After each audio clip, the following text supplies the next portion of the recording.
Bismillahirrahmanirrahim. Assalamualaikum warahmatullahi wabarakatuh. Alhamdulillah. Wassalatu wassalamu ala rasulillah Sayyidina Muhammad ibn Abdillah wa ala alihi wa ashabihi wa man wala. Amma ba'd. Qala ta'ala fi muhkami tanzili wa huwa asdaqul qailin. A'udzu billahi minasyaitonir rajim. Bismillahirrahmanirrahim. Wallahu akhrajakum min butuni ummahatikum la ta'lamuna syai'a wa ja'ala lakumus sam'a wal absara wal afidah la'allakum tashkurun.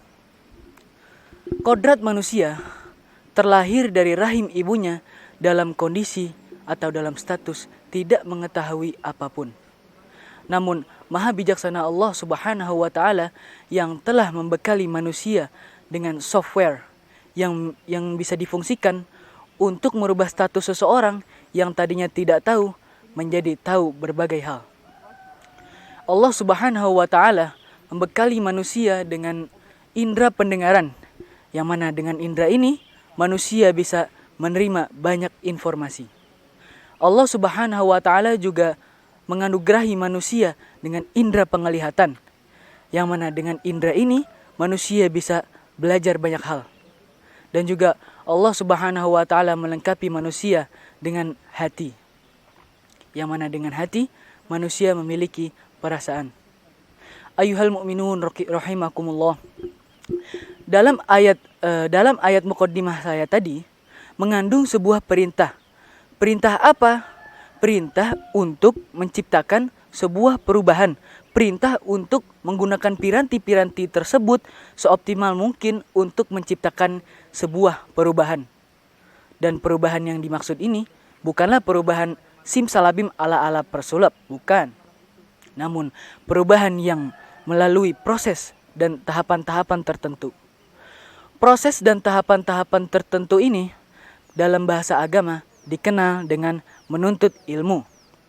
Dan peran ilmu menjadi sangat vital.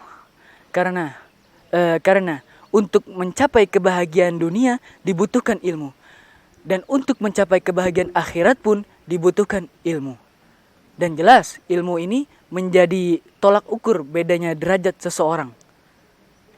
Contohnya bisa dilihat dalam sebuah acara hidangan untuk para kiai dan para santri atau hadirin umum pasti berbeda.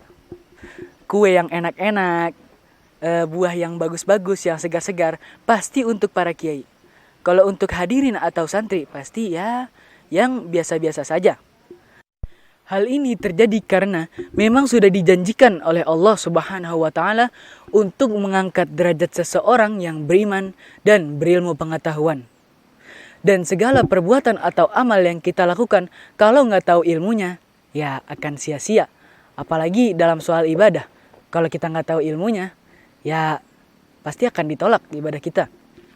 Dan bahkan perintah pertama yang disampaikan kepada Rasulullah SAW bukan sholat, bukan zakat, bukan juga puasa. Tapi apa? Iqra. Iqra ini bisa diartikan belajar. Belajar. Perintah pertama itu adalah belajar. Dan ada juga kata-kata tuh atau ya semacam quote gitulah. Tidurnya orang berilmu itu lebih baik daripada ibadahnya orang bodoh. Nah, kenapa tuh? Ya karena kan orang bodoh ini beribadah dia gak tahu cari ibadah yang benar itu kayak gimana. Dan sedangkan orang pintar yang tidur ini dia tidur untuk memulihkan tenaganya untuk hari esok dan untuk ibadah-ibadah selanjutnya. Ya, dan perlu diingat kapasitas orang berilmu itu gak akan ada matinya. Nah, maka mari kita gunakan piranti-piranti tersebut dengan maksimal, dengan optimal sebagai rasa syukur kita.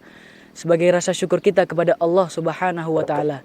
Dan fun fact, jumlah hamba yang dapat bersyukur kepada Allah Subhanahu wa taala itu tidak banyak. Artinya, jika kita dapat bersyukur, maka insyaallah kita akan diistimewakan. Sekian dari saya, semoga bermanfaat. Wassalamualaikum warahmatullahi wabarakatuh.